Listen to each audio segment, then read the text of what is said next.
안녕하세요. 도영의 한국어 공부방에 오신 것을 환영합니다. 오늘은 탄트라 수행법 바로 들어가겠습니다. 제가 읽어볼 테니까 잘 한번 생각해 보시기 바랍니다. 탄트라 비전, 탄트라 수행법, 첫 번째 차트, 호흡, 우주에 이르는 다리. 오늘은 두 번째 수행법이 되겠습니다. 저번엔 첫 번째 수행법 했죠. 112가지 중에서 오늘은 수행법 둘입니다. 두 번째 수행법은 어떻게 하는 거냐면, 숨을 들이쉴 때 아래는 이제 하단전을 얘기하는 거예요. 아래에서 위는 이제 백회, 아래에서 위로 반원을 그리며 회전한다. 그리고 내쉴 때 다시 위에서 아래로 반원을 그린다. 이 두 개의 회전점을 통해서 불생불멸의 그 자리를 깨달을지어다. 이것이 이제 수행법 두 번째 수행법입니다. 이제 그 두 번째 수행법인데, 이거에 대한 이제 설명이에요. 자, 설명을 어떻게 하는 건지 잘 한번 보시기 바랍니다.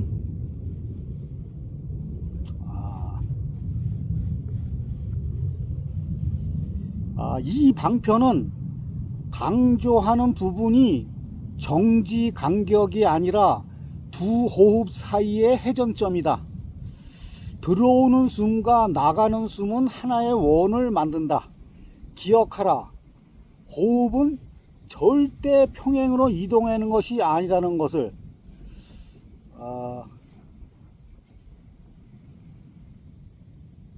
실제로 그것은 원을 그린다. 들어오면서 반을 그리고 나가면서 나머지 반을 그린다. 첫째, 호흡은 원형으로 이동한다는 것을 이해하라. 두 개의 평행선은 결코 만날 수 없는 것이다. 둘째, 들어오는 숨과 나가는 숨은 둘이 아니라 하나이다. 하나의 호흡이 들어오고 나가면서 완전히 원을 그리는 것이다. 들어오는 숨은 내부의 어느 지점을 중심으로 반원으로 돌아서 나가는 숨이 된다. 또 나간 숨이 밖의 어느 지점에서 반원으로 회전하여 들어오는 숨이 된다. 그러면 왜 호흡은 회전하는가? 그것은 자동차 기어의 원리와 같다. 그대가 기어를 바꿀 때마다 중립 기어를 통과하지 않을 수 없다. 마찬가지로 호흡 역시 중립 기어가 있다.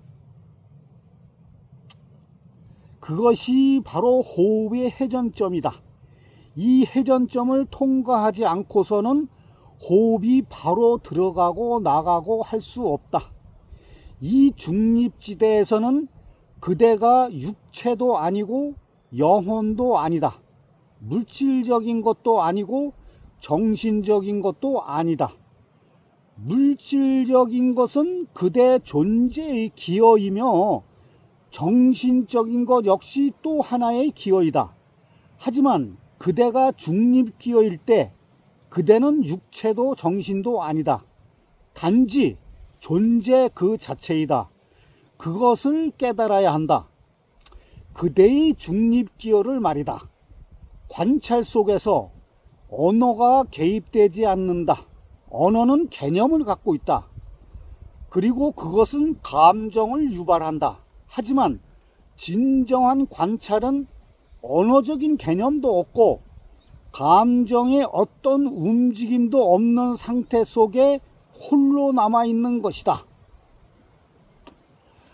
그대 꽃은 그대와 하나가 된다.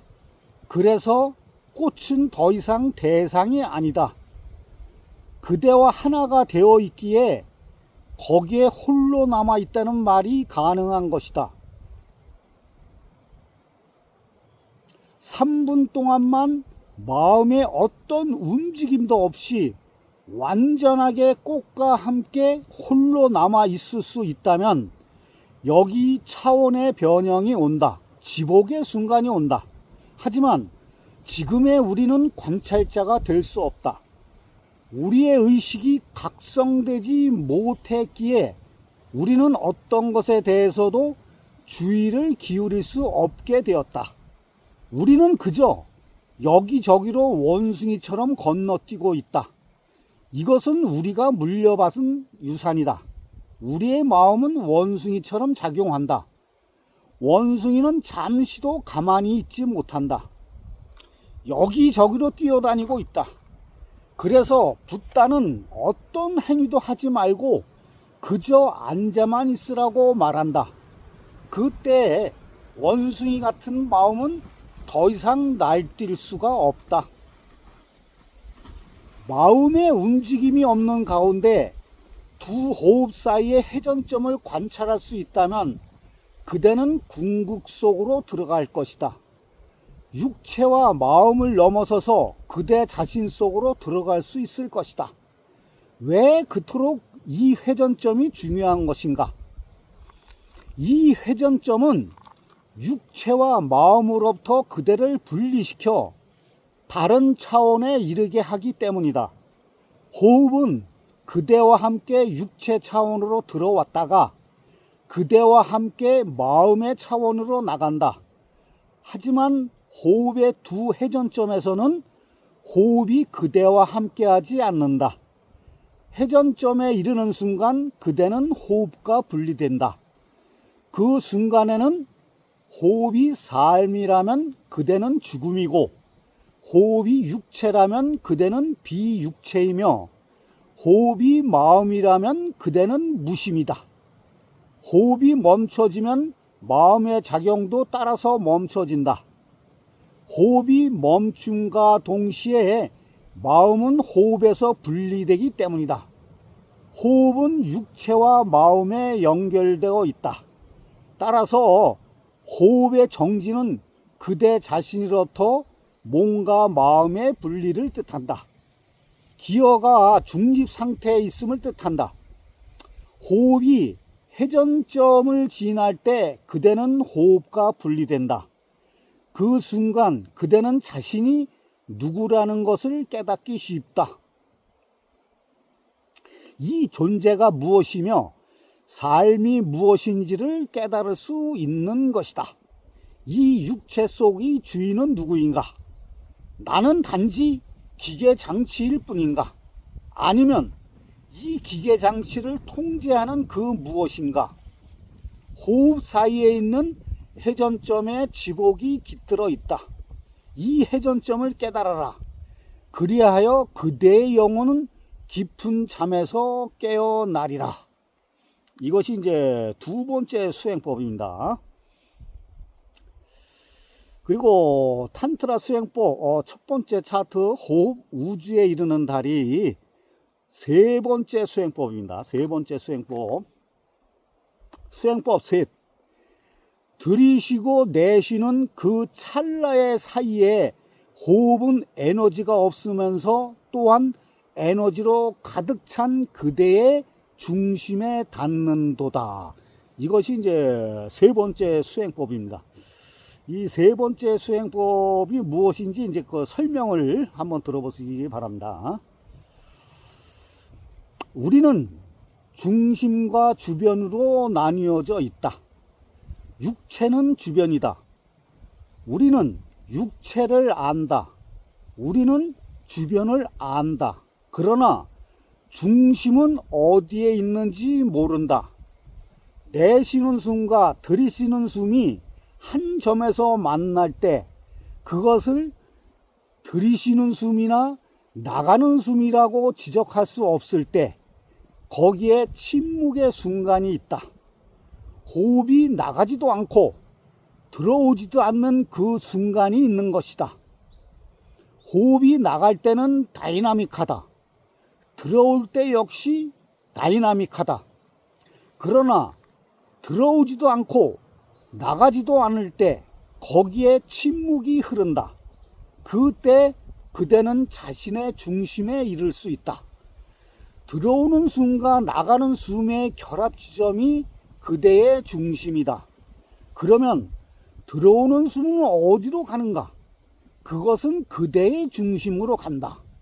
그리고 중심에 가 닿는다. 나가는 숨 역시 그대의 중심에서 나간다. 인간의 중심은 머리에 있지 않고 아랫배에 있다. 단전입니다. 아랫배. 호흡은 단전으로 내려가서 그대의 중심을 건드린 다음 다시 밖으로 나온다. 다시 말하자면 호흡은 그대의 중심과 몸을 잇는 다리다. 그대는 자신의 몸을 안다. 하지만 중심이 어디 있는지 모르고 있다. 호흡은 본래 중심에까지 갔다가 밖으로 나가는 것이 정상이다. 그러나 우리는 충분한 호흡을 하지 못하고 있다. 이런 까닭에 대부분의 경우 호흡은 중심에까지 이르지 못하고 있다. 사람들이 중심을 잡지 못하고 방황하는 것도 이 때문이다. 항상 무언가 불안하며 허영심에 들떠 있는 것도 바로 이 때문이다. 아이의 호흡을 관찰하라. 숨을 들이쉴 때 배가 나온다. 그리고 호흡이 나가면 배가 들어간다. 호흡하는데 가슴은 움직이지 않는다. 오직 배만 움직인다. 어린아이는 자신의 중심에 있다. 그들이 그토록 행복해하는 것은, 그들이 그토록 에너지로 가득 차 있는 것은 바로 이 때문이다. 그들은 피곤해하지 않는다. 그들은 언제나 생명력으로 가득 차 있다. 그들에게는 과거도 없고 미래도 없다. 언제나 지금 그리고 여기에 살고 있다. 어린아이가 화를 낼 때는 100% 화를 낼 수 있다.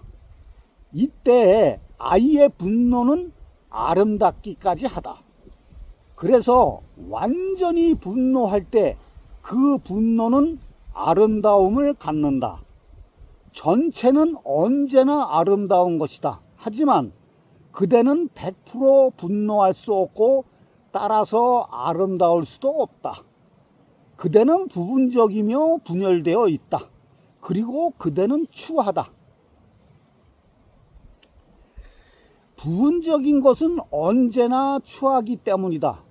분노뿐만 아니라 사랑조차 추할 것이다. 사랑 속에서도 그대는 사랑 자체가 되지 못하고 부분으로 남아있기 때문이다. 그대가 계산하는 한 결코 그대는 전체적으로 되지 못한다. 그대가 사랑을 할 때 거울을 통해 그대의 얼굴 한번 보라. 헐떡거리는 추한 짐승이 거기에 있다. 왜? 무엇 때문에 사랑 속에조차 추한가? 그대의 사랑 역시 또 하나의 투쟁이기 때문이다. 서로 뭔가를 얻으려고만 할 뿐 그대 자신을 전체적으로 내맡기지 못하기 때문이다. 어린아이는 분노 속에서조차 전체가 된다. 그의 얼굴은 빛나고 아름답다. 그는 지금 여기에 존재한다. 그의 분노는 과거와 연관되어 있지 않다. 그는 미래를 생각하지 않는다. 그는 계산하지 않는다. 단지 분노할 뿐이다. 그는 그의 중심에 있다. 따라서 그대가 그대의 중심에 있을 때 그대는 전체적으로 될 수 있다. 그대가 무슨 행동을 하건 그것은 전체적인 행동이 될 것이다. 좋은 일이든 나쁜 일이든 거기에 분열이 없다. 이 중심에 이르는 순간 그대는 전체가 된다. 그러나 그대는 두려워한다. 그대가 자신의 전체적인 상태를 두려워하는 만큼 그대는 깊게 호흡하지 못한다. 그대의 삶이 의미가 없는 것처럼 보이는 것도 바로 이 때문이다. 삶이 흘러넘칠 때 사랑 역시 흘러넘칠 것이다. 그때 그대는 모든 차원으로 흐르며 어떤 것 하나에 매일 수가 없다. 이렇게 되면 마음은 위험을 느낀다. 따라서 그대는 활기차게 사는 것을 원치 않게 된다. 그리고 그대가 죽어 있는 정도가 클수록 그대는 안전함을 느낀다. 그대의 생명 에너지가 적으면 적을수록 자신을 통제하기가 쉽다. 그리고 그대가 자신을 통제할 수 있을 때 그대는 자신을 영적 스승이라고 내세운다. 그대의 분노와 그대의 사랑과 그대의 모든 감정을 그대가 통제할 수 있다고 느끼지만 그것은 그대가 최소의 에너지로 살아갈 때만이 가능하다. 모든 사람은 이따금씩 갑자기 자신의 에너지가 최소한의 상태에서 최대한의 상태로 바뀌는 것을 느낀다. 산을 오르거나 교회로 빠져나가거나 혹은 감옥에서 나올 때 특히 그렇다. 산봉우리 위에 올라갔을 때 저 끝없는 하늘이며 펼쳐진 푸른 숲과 손으로 잡을 것만 같은 구름을 마주 대할 때 우리는 심호흡을 하게 된다. 그대의 에너지가 최소한의 차원에서 최대한의 차원으로 바뀔 수 있는 것은 산에 올라갔기 때문이 아니라 심호흡을 했기 때문이다. 심호흡을 할 때 그대는 소리를 내게 되는데 이때 호흡은 그대의 중심에 닿게 된다. 그리고 모든 것이 지복 속에 있는 것처럼 보인다.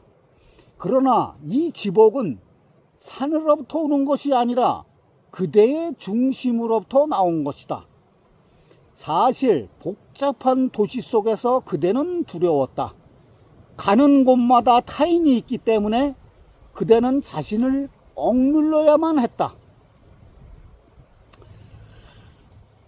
소리도 지를 수 없고 마음껏 춤도 출 수 없었다. 마음껏 목청을 돋구어 노래를 하거나 큰 소리로 웃을 수조차 없었다. 두렵기 때문이다. 경찰과 성직자가 나타나 그대를 꾸짖을지 모른다.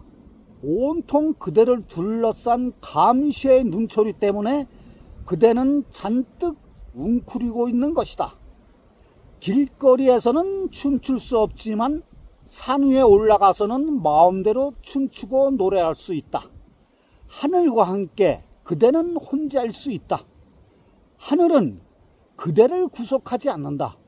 하늘은 끝없이 열려 있다. 무한하게 펼쳐져 있다. 이것이 이제 두 번째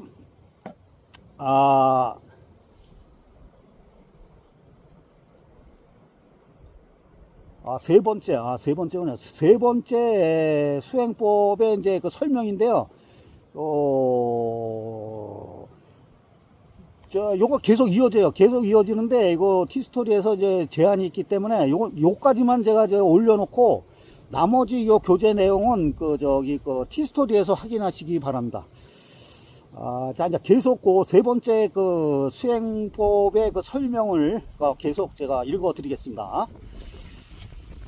그대가 한 심호흡은 그대의 중심을 울리고 그와 동시에 지복으로 넘쳐난다. 그러나 이것은 잠시일 뿐 산꼭대기의 지복은 곧 사라지고 만다. 걱정은 어김없이 그대에게 다시 밀려오기 시작한다. 그대는 산에 오르자마자 내려갈 생각부터 먼저 한다.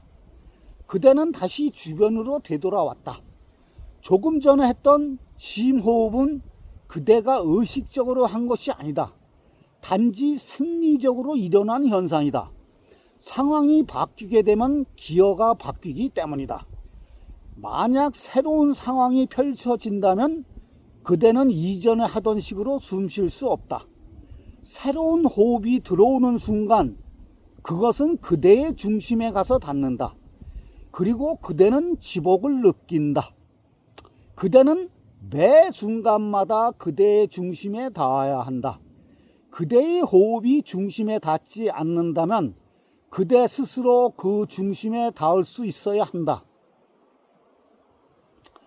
깊게 그리고 고요하게 호흡하라.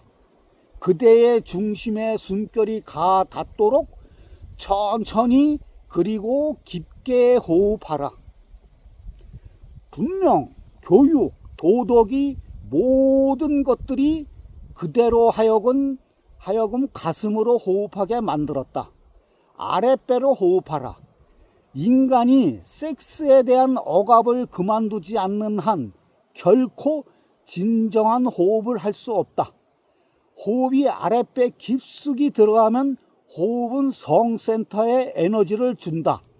그리고 성센터를 자극시킨다. 이때 성센터는 생기가 넘쳐나면서 활성화된다. 그런데 문명, 사회, 성직자들은 금기시킨다.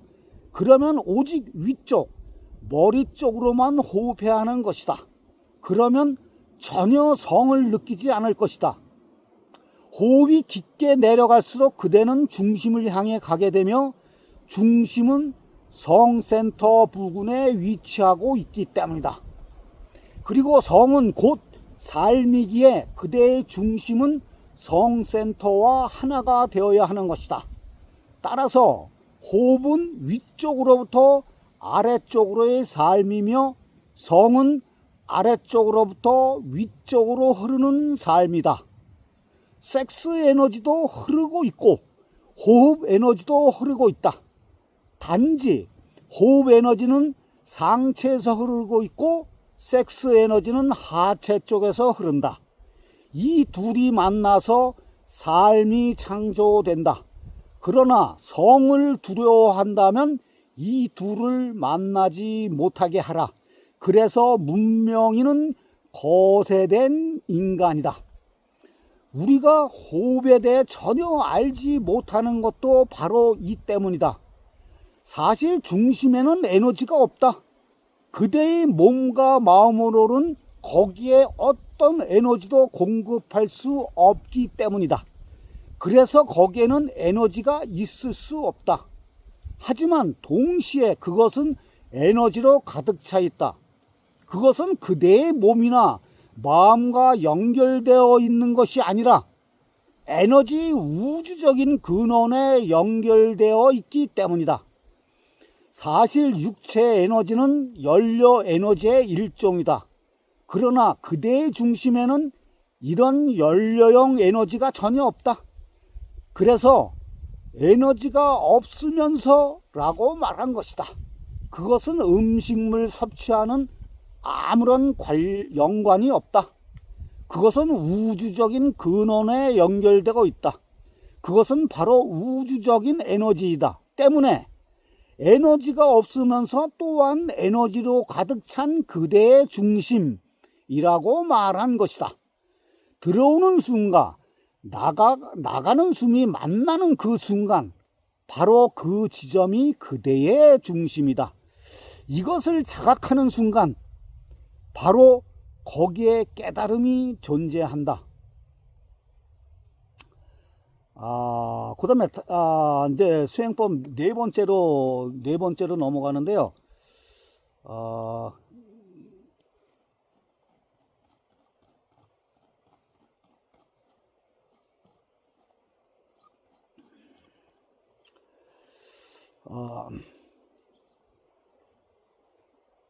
탄트라 수행법 첫 번째 차트 호흡 우주에 이르는 다리 네 번째 수행법입니다. 네 번째 수행법은 어떤 거냐면 숨을 완전히 내쉰 뒤 멈추는 순간에 또는 숨을 완전히 들이쉰 뒤 멈추는 순간에 호흡의 이 우주적인 멈춤 속에서 에고는 사라진다. 그러나 이것은 마음이 순수하지 못한 사람들에게는 힘든 일이로다. 예. 이것이 이제 수행법 네 번째 수행법입니다. 이게 무슨 소린가? 한번 그 설명을 한번 들어보세요. 위급할 때는 호흡이 중지된다. 사념도 모든 것이 중지된다. 모든 것이 사라져 버리는 것이다. 에고도 명성도 자존심도 순식간에 증발해 버린다. 그때 마음이 멈춘다. 마음이 멈출 때 호흡도 멈춘다. 그리고 호흡이 멈추면 마음도 멈춘다. 여기에 우주적인 멈춤이 있다. 그리고 그대는 중심에 이를 수 있다. 호흡이 움직여야 마음이 움직이고, 마음, 여기 이제 생각이라고 그래요. 마음이 빨리 움직일 때 호흡도 빨라진다. 그러나 마음의 상태가 순수할 때, 욕망도 바람도 동기도 없을 때 지금 여기에 머물 것이다. 마치 잔물결 하나 일지 않는 연꽃처럼 바로 이때 호흡은 자동적으로 멈춘다. 그때 에고는 사라진다. 그대는 우주 전체와 하나가 된다. 우주가 그대 자신이 될 것이다. 사람들은 영적인 성취는 상당히 어려운 것으로 생각하고 있다. 그러나 어렵지도 않고 또 그대가 새롭게 성취하는 것도 아니다. 그대가 누구인지 이미 그대는 영적인 것을 지니고 있으며 그대의 존재에 덧붙여야 할 것은 아무것도 없다. 그리고 아무것도 그대의 존재에서 가려내야 할 것도 없다. 그대는 더 이상 손댈 곳이 없을 만큼 완벽하다. 미래에 언젠가는 완벽해진다는 말도 아니다. 그대 자신이 되기 위해서 어려운 일들을 통과해야 할 그 무엇이 있다는 것도 아니다. 어떤 다른 곳으로 갈 필요도 없다. 이미 그대는 거기에 있다. 성취해야 할 것은 이미 거기에 갖추어져 있다. 이 점을 깊이 생각해야 한다. 그때 그대는 왜 그토록 간단한 방편들이 그대를 도울 수 있는지를 이해하게 될 것이다. 만약 영적인 것이 어떤 성취라면 그때는 일이 어렵게 될 것이다. 어려울 뿐만 아니라 불가능하다. 만약 그대가 영성을 갖추고 있지 않다면 그대는 절대 영적으로 될 수 없다. 영성을 갖고 있지 않은 사람이 어떻게 영적인 존재가 될 수 있겠는가? 만약 본래부터 그대에게 신성이 없다면 그대는 가능성이 없다. 다른 방법도 없다. 그대가 아무리 애를 쓰고 노력하더라도 헛수고이다. 신성이 없는 사람은 신성을 만들어내지 못한다. 그것은 불가능하다. 그대가 성취하고자 원했던 것이 바로 지금까지 존재했던 그대 자신이다. 그대는 이미 거기에 있다. 갈망의 끝이 이미 그대의 존재 속에 현존하고 있다. 지금 여기에 이 순간에 신성으로 알려진 것이 바로 그대이다. 궁극적인 존재가 여기에 있는 것이다. 그토록 간편한 방편이 도움이 될 수 있는 것은 그것이 성취가 아니라 하나의 발견이기 때문이다. 그것은 아주 작은 것에 숨어 있는 것이다. 인격이라고 하는 것은 옷과 같다. 그대의 육체는 여기에 있으며 또한 옷 속에 숨겨져 있다. 같은 방식으로 그대의 영성도 여기에 있다. 그리고 그대의 어떤 옷 속에 숨어 있다. 이 옷이 바로 그대의 인격이라는 것이다. 그대는 지금 당장 여기에서 벌거벗을 수 있다. 그대의 영성에 있어서도 마찬가지이다. 그러나 그대는 옷이 무엇인지 알지 못한다. 어떻게 그 옷 속에 그대가 숨어 있는지도 그대는 모른다. 따라서 어떻게 옷을 벗는지도 모른다. 그대는 오랜 세월을, 아니 수많은 생을 옷을 벗지 않고 살아왔다. 그리고는 그 옷이 자신이라고 생각한다. 그리하여 그대 자신을 잃어버렸다. 이 옷들이 그대가 되었고 이것이 자신을 발견하는 데 유일한 장벽이 된다. 그대는 보물을 덮고 있는 약간의 흙만을 걷어내면 된다. 여기 흙이라는 건 이제 옷을 말하는 거예요. 거칠애 같은 거, 허영 이런 거. 구걸한 것을 모아서 황제가 될 수 있는 것은 아니다. 어느 시점에 가서 갑자기 간단한 방편으로 얻을 수 있는 것이다. 미래는 벌써 현재 속에 감추어져 있는 것이다. 모든 가능성이 여기 씨앗 속에 들어있다. 단지 문만 열리면 된다. 그대의 노력과 긴장과 기대심과 갈망이 모두가 장벽으로 작용한다. 그러나 노력 없는 노력으로 그것은 쉽게 일어난다. 이것이 탄트라 수행법 제 첫 번째 차트입니다. 4가지 수행법입니다. 여기서 뭐 중요한 거는 뭐 호흡이죠. 호흡이 자연스러운 호흡. 그리고 멈춤, 중심 이거를 강조하는 것 같습니다. 여기에서 관심 있으신 분들은 한번 수행을 한번 해 보시기 바랍니다. 그리고 다음에는 이제 두 번째 차트로 넘어가겠습니다. 오늘은 이것으로 마치겠습니다.